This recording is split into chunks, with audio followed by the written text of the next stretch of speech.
I wouldn't have changed it, absolutely. One of our goals is so that our kids don't have to feel that. But I think as we have kids and we grow our own family, it's going to be important to instill a lot of those things as well. So yeah.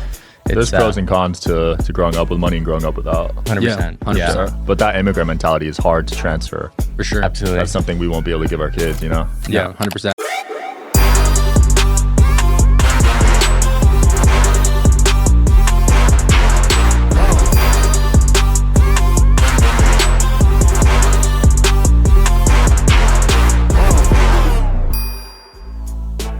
Wherever you guys are watching this show, I would truly appreciate it if you follow or subscribe. It helps a lot with the algorithm. It helps us get bigger and better guests, and it helps us grow the team. Truly means a lot. Thank you guys for supporting, and here's the episode.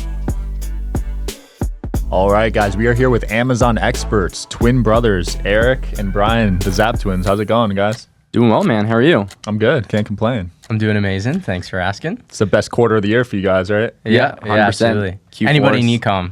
Yeah. Yeah. Did you guys have a good Black Friday, Cyber Monday? Absolutely. Yeah, we crushed it, both on the digital side of things and service-based companies, but also on the product-based side of things as well. Nice, dude. I went hard on Amazon those days. Yeah. I spent the most I've ever spent. Same with me.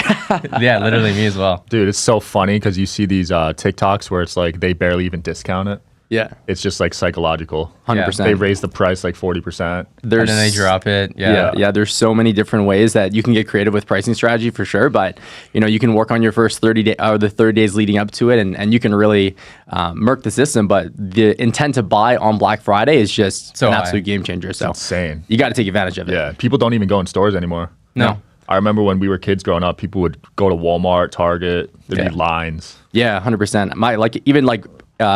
Back home in Canada, we have Boxing Day. Black Friday wasn't a thing in Canada in specific. It was a United States thing, but now it is in Canada. And my family was big. Like we grew up poor, so we were all about getting the best deals possible. So my parents would go line up in stores and buy all of the gifts that they need for the next year. Damn. Not just that. Sometimes we would actually get a credit to pick our gift on Boxing Day instead of getting it on Christmas. Wow. So, yeah. Damn. So you guys grew up kind of rough. Yeah.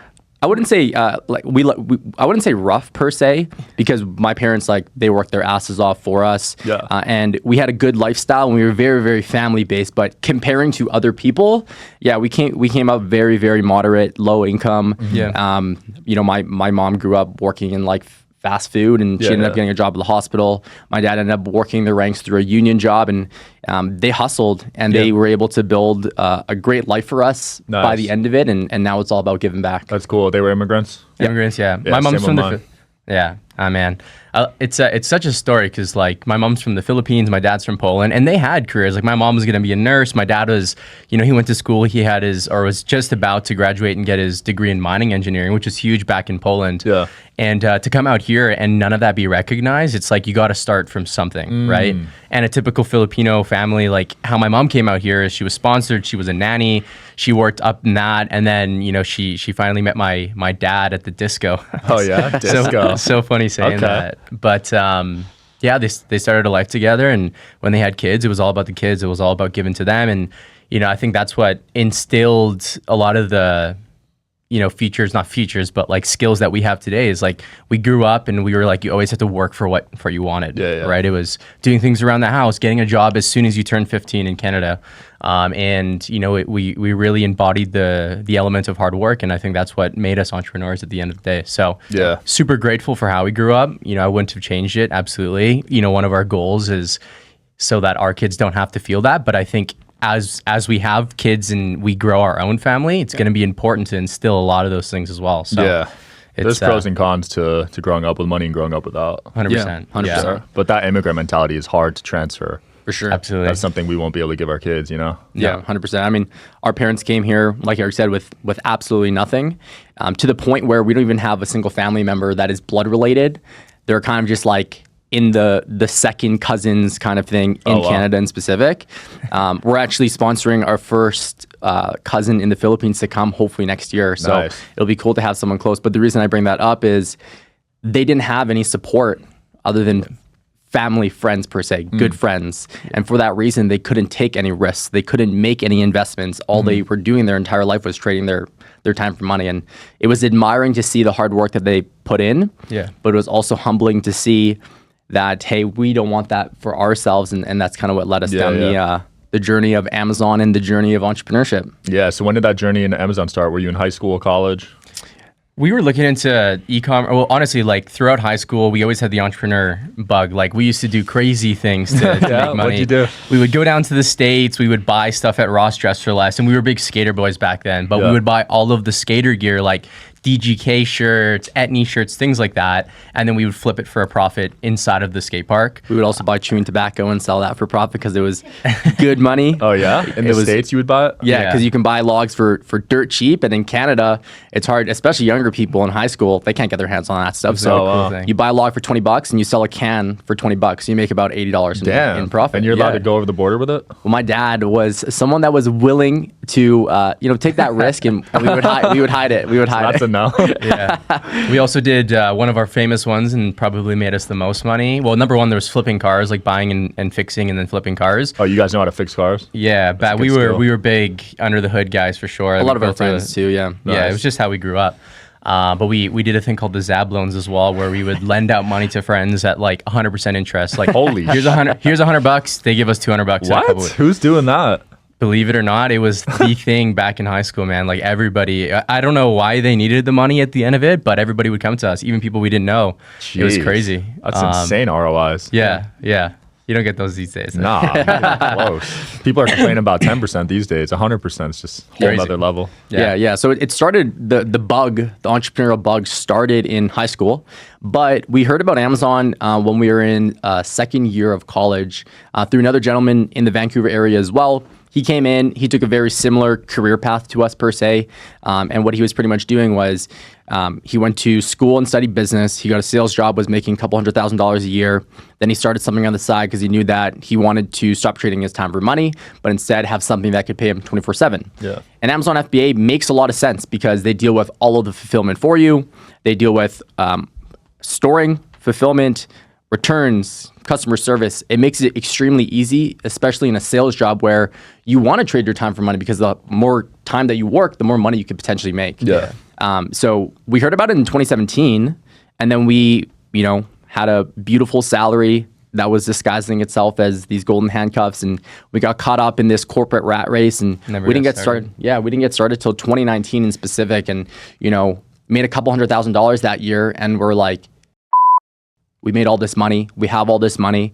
We're still not happy. Mm-hmm. Why? Yeah. And then we went back to what could we do while still working 10 hours plus per day? And Amazon FBA was the clear answer. And wow. At that time, we tried a bunch of different things as well.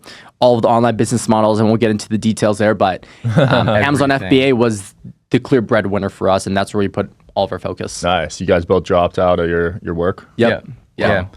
Are you interested in coming on the Digital Social Hour podcast as a guest? Well, click the application link below in the description of this video. We are always looking for cool stories, cool entrepreneurs to talk to about business and life. Click the application link below, and here's the episode, guys.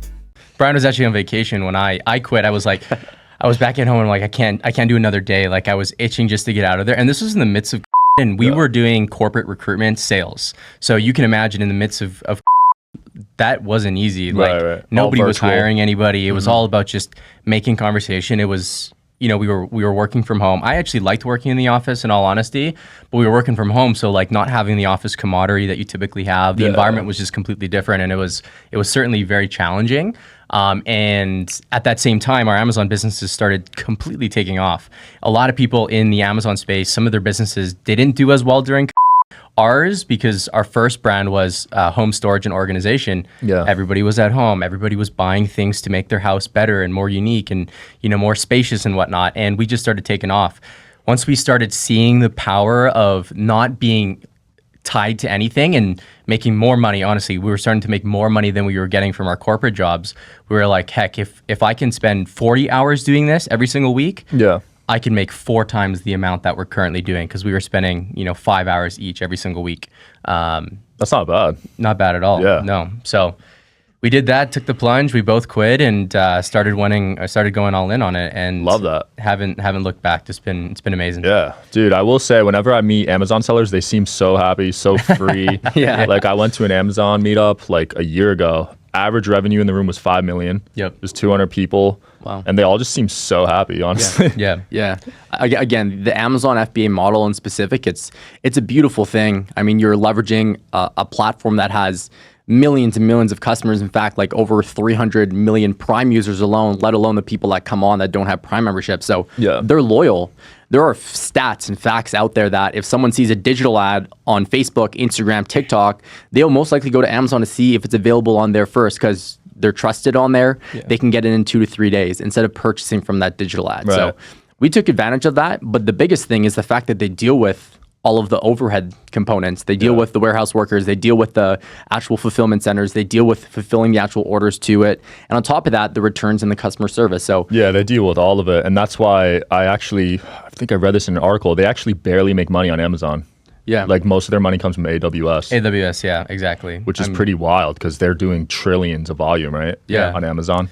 Yeah. It's crazy. It's crazy to say the least. But with you guys, you're probably able to make 20, 30%, right? Yeah. Our average, so, we have a few brands on Amazon right now, but collectively within them, last year it did 27%. Wow. Yeah. That's solid. Which is solid. And this year it's increased a lot more because we were focusing on more of the front end things. How could we decrease our cost of goods, which was a huge profit driver for us as well. Yeah. And I think this year we'll probably do about 32, 33% across the brands. For e-commerce, that's really high. Yeah. Really strong. Yeah, for sure. I don't think you could get those with drop shipping because you have to hire everyone for customer service, for fulfillment. Amazon, they do it all for you. Yeah, exactly. The one thing, we tried drop shipping and, there was this one stint and we went like 8 months, made about $500,000 in revenue. And the first couple of months we were caking in profit. And then by the end of it, we ended up taking home like less than 10 grand in profit. And the reason why is I think with drop shipping, if you don't find a product that is sustainable, like you take advantage of the fads and the trends, they go up and they go down. If you don't know when to cut your losses and you get married to that product, that's when your profit starts to suffer and suffer. So the route, in my opinion, with drop shipping is you find a product and you find a product that you can build a brand around. So similar to what we do with Amazon FBA, but you do it through Shopify afterwards. You actually start purchasing the product, storing the product. But again, there's a lot more overhead with it for sure. Are you guys branding your own products on Amazon? Yep. Oh, that's cool. So you're taking the extra step to build a brand out of it? 100%. I think that's what Amazon, there's a lot of people who go onto Amazon these days and you can still make a quick buck and sell something that's already selling, not do anything with it, but that's not what is going to be sustainable. Right. I think nowadays it's, and with what we do at the FBA startup and all of our students that we coach is we really focus on them creating something unique and bringing something unique that solves a problem for customers. If I'm selling this product, well, can I be unique and stand out amongst all of the competitors out there? And if you can't, then don't sell that product because you're going to eventually get swamped out through competition. Chinese sellers are going to come in and start cutting price and you just can't withstand it. So it's all about building a brand and launching products to a customer, solving a customer need. And then for Amazon, I think the secret to Amazon, and you probably heard this before as well, it's just launching more products. And if you can launch more products to the same customer, so we spent a lot of time like crafting out the brand archetype and who we're actually targeting, our targeting personas. That's so important these days. And a lot of people forget about that. And I think in the next 6 to 12 months, the people who are not doing that on Amazon are 100% going to start getting pushed under the rug and they're going to stop selling. Because things are getting more expensive. Advertising is more challenging. More people want to sell. It's all about sustainability and creating a brand that actually means something these days. Yeah, they'll separate you guys. Are you running paid ads or is it all organic? Yeah, so we run, Amazon has a platform, just Amazon PPC. We don't do a lot of paid ads off of the platform. We do organic content that drives to our Amazon listing and whatnot. We've experimented a lot with paid advertising as well.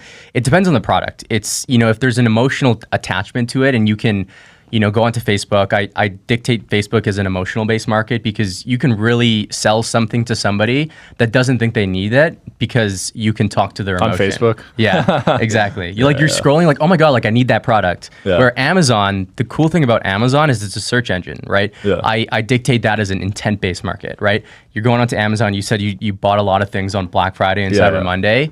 Well, okay, I need a new mic. I need a new stand for the mic. I'm going in, I'm typing the exact keyword I want. At that point, somebody's searching for it. And the cool thing with all the tools nowadays on Amazon or for Amazon, you can dictate all of the traffic that is going to those keywords. It's now just a matter of how you get them to click your listing as opposed to everybody else. That makes sense. They blend in their sponsored listings really naturally, honestly. Yes. Like 100%. It's hard to even tell. Yeah. Yeah. It looks just like it. Are you guys doing anything with TikTok Shop yet? I just bought some stuff off there like a few days ago. Yeah. So in Canada, we don't actually have access to TikTok Shop. Oh, really? Yeah. Oh, so wow. it's not rolled out there yet, but I'm learning it. I'm spending the time to learn it and trying to figure out ways. I think it's as simple as, to be honest with you, getting someone in America to make your account for you and, have them manage it. Like, Right. I think there's loopholes, and soon enough, I imagine in the new year, they're going to take advantage of it. But I have friends that are doing TikTok Shop, and, they're doing millions of dollars per month, and Damn. 70% of it is coming from TikTok. Are you serious? Yeah, they're crushing Whoa. it. They're really trying to compete with Amazon. So I think that is in 2024, I think it's going to be the next big thing. We're launching a new brand that is going to be very UGC focused, meaning it's going to kill it on TikTok. And we need to implement TikTok Shop for that for sure. Yeah. Seems like they've really cracked the code on like just shopping without like feeling bad about it. Yeah. Like Yeah. it's so natural.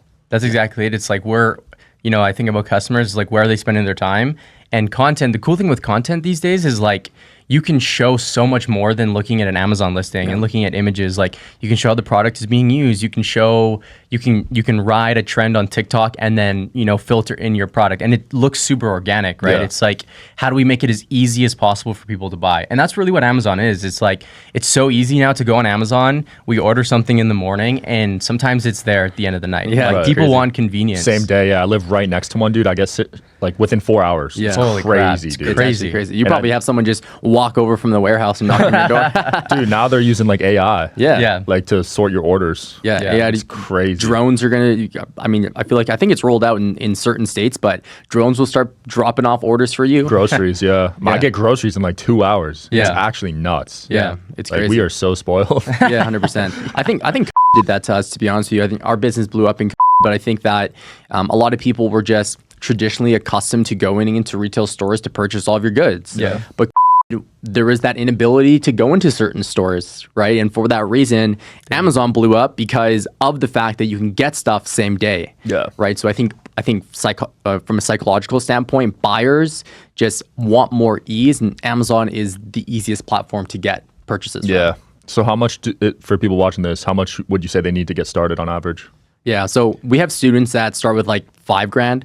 I always like to recommend you start with like $10,000 at least to get started and up and running, because I feel that the more money that you put in, the easier it's going to be. You can explore more ways to drive traffic. You can run more advertisements, but realistically, it's all dependent on your goal. Like, what do you want to achieve? And then let's reverse engineer those numbers. Right. And what it's going to take from an inventory standpoint. What is that product going to look like? What's the cost of goods going to look like? And, it's all budgeting when it comes down to Yeah. it. And you guys help them throughout that process? Yeah. 100%. Yeah, Yeah. 100%. Cool. Yeah, We try spent a lot of time there for sure. Honestly, like there's some people that come to us and they have a big budget, like 10K, but a lot of people, when it comes to business and entrepreneurship, they're scared. Like a lot of people are in a corporate job, they have a safety net. Yeah, They're like, yeah.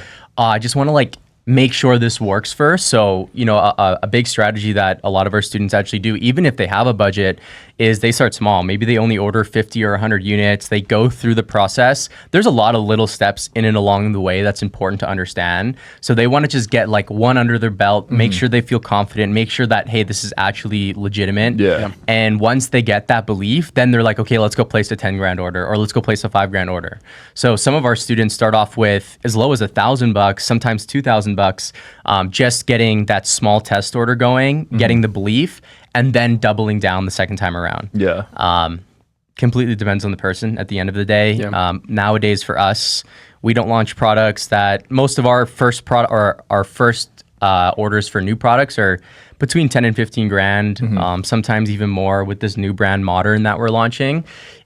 It's much more. We've been going through so much testing to get the quantities that we want at the scale that we want. We need to order a lot, and that's just the reality of it. So you guys are stacking credit card points. yeah, tons of points, bro. I haven't paid for travel in I don't know how long. That's the best part about stacking points. Yeah, yeah. Flights, hotels, all comped. Oh yeah, for sure. You guys get it better out here though. In Canada, we don't get a lot. Oh, For you don't get the instance, 4X? You get the like the 4X on an Amex Platinum Amex, for marketing. We get 1.2. Oh, that's it? So they're Yeah. pocketing the rest, Canada's? I don't know what it is with Canada. Like our credit facilities aren't there. Damn. The banks of Canada are Harder not to very get strong. loans. Yeah. Yeah, I heard US is one of the best at loans. And One of the credit. best, 100%. To even give you some perspective, like Amazon has a loan program. So like when they start to see some of your numbers and you're making that money, they're gonna pitch on the Amazon platform landing. directly on your dashboard. Shopify does that too. Yeah. Here's money. Do you want it? Yeah. On Canada, they don't even have that because our credit yeah. facilities. Dude, yeah. that actually saved me one time when I was on Shopify. Yeah. Because they'll give you like a lot of money. For They sure. do, 100%. Yeah, I mean the interest is high, but granted, if your product's killing it, Yeah. like it's worth it. Yeah, it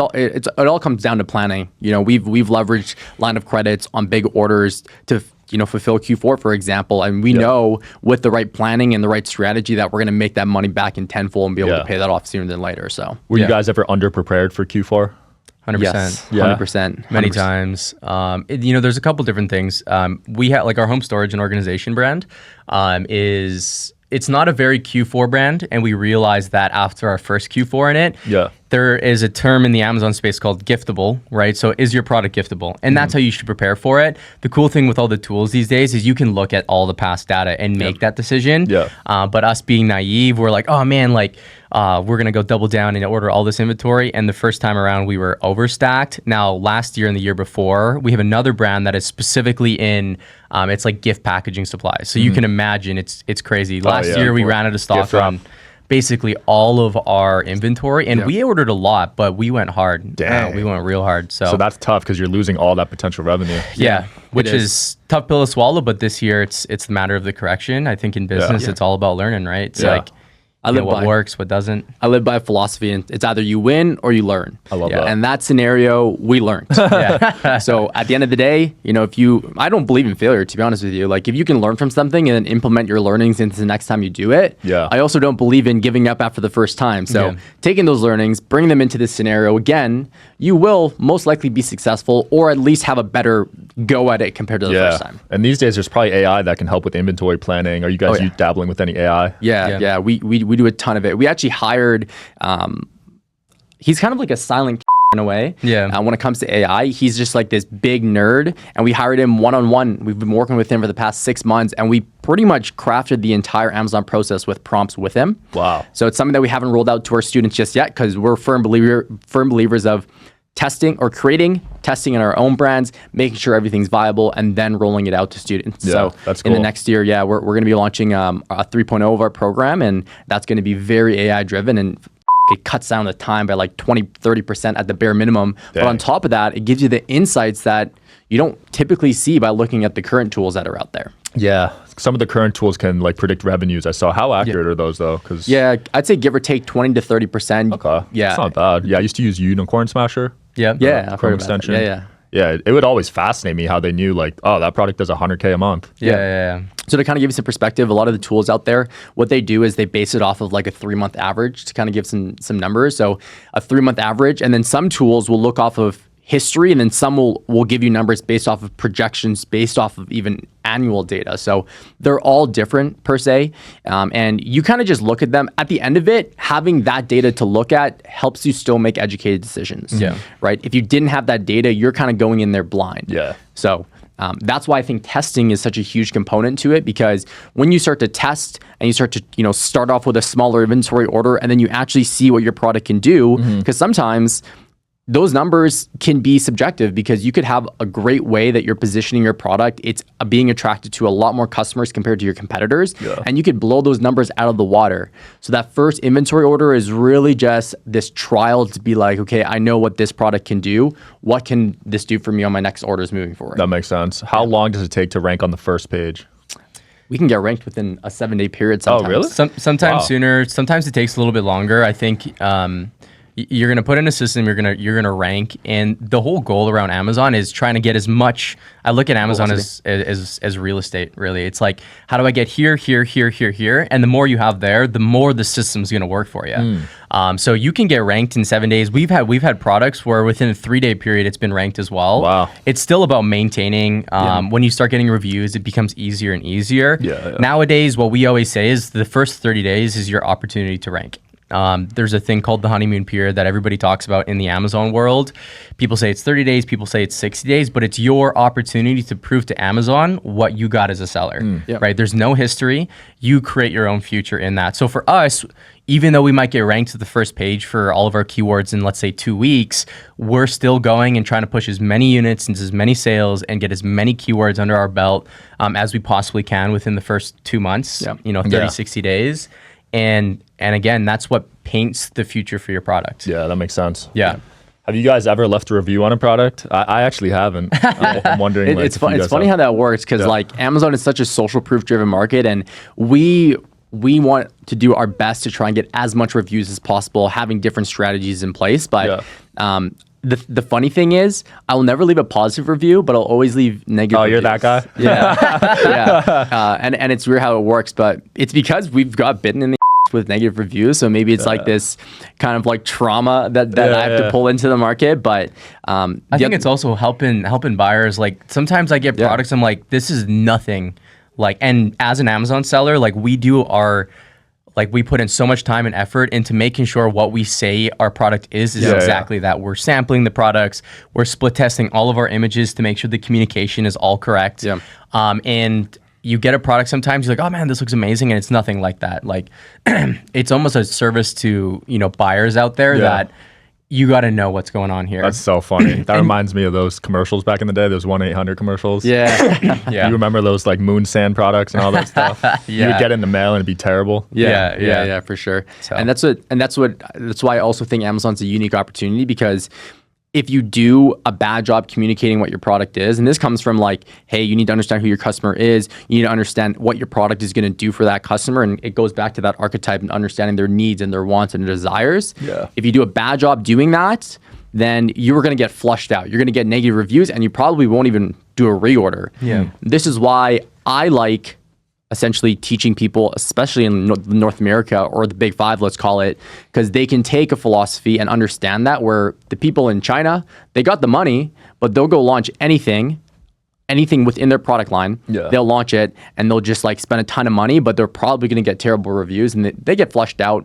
But then again, they launch and I see them pop up, but then I see the shipping time. I'm like, I'd rather just prime it for like $5 extra. Yeah, 100%. Yeah. Actually, I saw the cool thing with Amazon is they're always changing and adapting to the market. And that's one of the biggest and most important things for anybody looking to get into Amazon. Like there's so many changes. Like you can't just set it and forget it. The system is always going to be there. It's always going to work, but there's always something that you need to adapt. I saw recently that Amazon started taking down reviews because of, I can't remember the exact word, but it was a bad reviewer, effectively. Oh, wow. So they're actually taking action. I know that there was like a big lawsuit about their credibility on the reviews and whatnot. I did see that, People were like asking for reviews. Yeah, but that helps us because like there's times I can't imagine, like there's times where we get negative reviews and we're like, there's no way that this person actually bought our product, or this person is likely a competitor of some sort. And especially early stages, like we've had product launches not go as planned because it's going really well, and then we get a negative review and we're like, how is this even possible? Wow. So you could leave a review even if you didn't buy it? No. They likely had bought it. Yeah. But it's like what we always assume is that it was one of our competitors that was like sour that we were doing so well, taking a lot of their sales.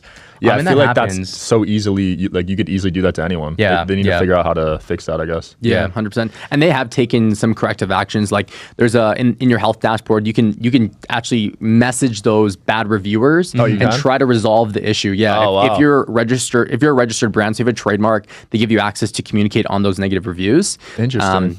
Sometimes like it's as simple as getting, giving them a refund or sending them a replacement order and they'll change it. You can't ask them to change it, but you can take the right actions to assume that they would change it. Right. The ones that don't change it are most likely the ones that are malicious. Yeah. At that point, if you're getting a brand new product or a refund and you're still not changing it. Yeah, exactly.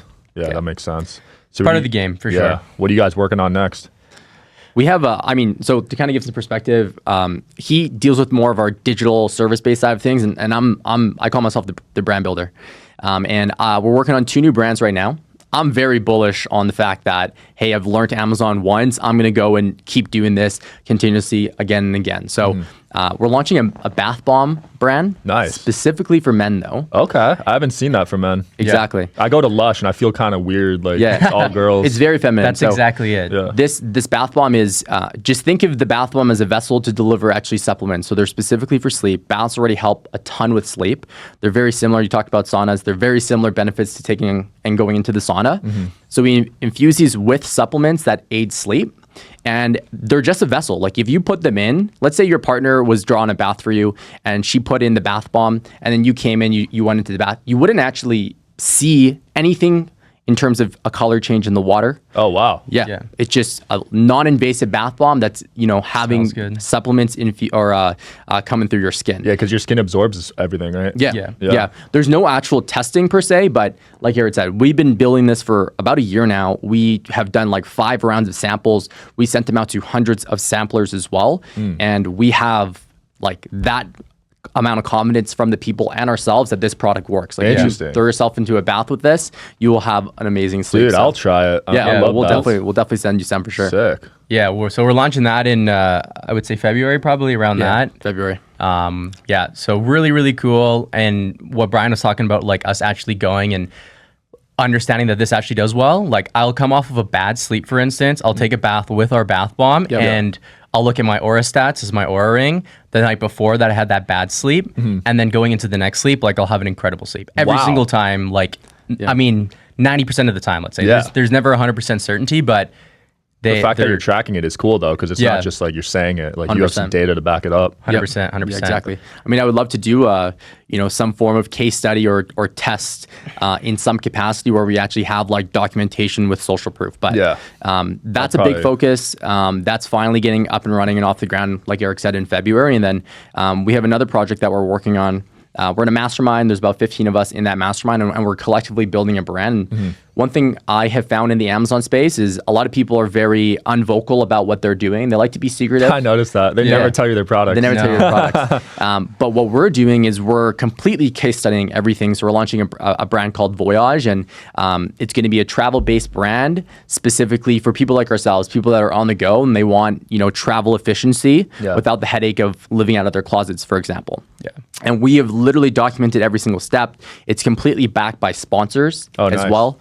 So we're utilizing your tools and things along those lines. And the goal there is really just to kind of break that myth of like, hey, stop being secretive about your product, but here are the strategies that we're taking in order to build $1 million brand. And that's cool. That's also like that about authenticity, because drop shippers and Amazon people are so secretive. And it makes it tough to believe certain people. And I think that kind of goes back to the fact that like nowadays, if you take the time to build something that is an actual good product for a market, it doesn't matter. Like somebody can come and try to copy you, but nobody's going to do it better than the person that started the trend.